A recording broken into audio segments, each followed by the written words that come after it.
Hi, this is Technical Class 1. I hope this is better and it'll be quick so you don't have to watch for too long. But first of all, the biggest thing is to, when you're sitting on the piano, to sit far enough where when you're reaching the pedal, you have enough room. When you're too close, it'll be too much muscle strained when you're trying to pedal. So we want to give yourself enough space. And then it also gives us space to be able to play all over the keys instead of when we're too close. It really kind of limits our movement, right? So, nice and far. We want our hand to be parallel. We don't want it to go up and down, up and down, up and down. So when we're playing, so that's the sitting down. When we're playing, we want to be mindful of how our hand structures are. So our thumb is connected to a separate joint. So you can probably see when you move, it's right here, and the rest of our fingers are the other. So there are two, almost like muscle structures. So considering that our thumb is separate, we can't have the same movement as rest of them, which is just parallel, right? So we want to play with the side of our thumb. With our pinky too, because our pinky is weak, we want to play on the side of our pinky. So when we're playing the piano, we'll be using a lot of this motion.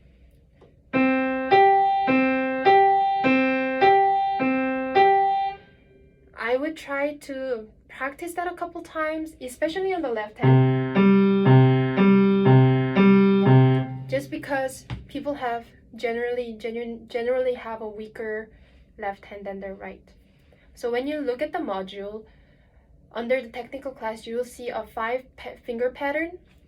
So the thumb is always going to be our number 1 finger, 2, 3, 4, 5, and it's always the same on the left hand too. 1, 2, 3, 4, 5, right? So you'll see its patterns like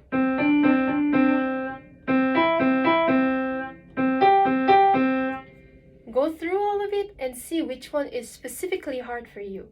Start that one and practice that one because it probably involves movements that your fingers are not used to, or involves fingers that are specifically weak. Like if you're trying to do 3 5 3 5 3 5 or 3 5 4 3 5,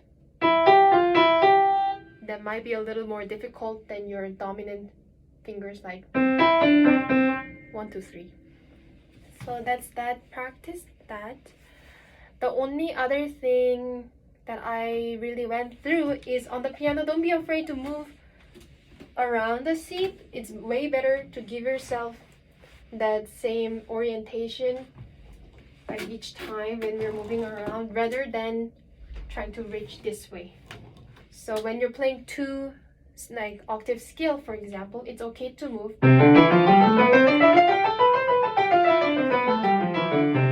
It's okay to move your body around too, so that you're oriented directly at where you're playing. The other things to look at, you can practice Hanon. It's attached on the module. Hanon basically does a great way to practice Hanon is doing it in different rhythms. So you can do long, short, long, short.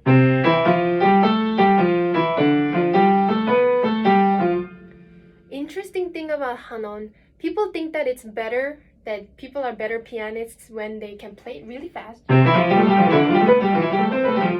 But playing fast is actually easier than playing slow. Playing slow shows that you have control and strength over your fingers.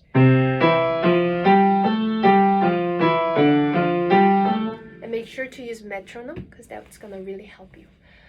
Another thing that's on there is Czerny. There's 101 exercises. So Czerny is great for sight reading, and also it tells you exactly what you're working on. So I was telling the folks that it's better to, when you're working on sight reading, I think it's better to do both hands together the very first time. because you're not trying to really learn the song, you're trying to sight read the song. So you want to get in the practice of playing two hands at the same time right away. So yeah, I think that's it. Bye.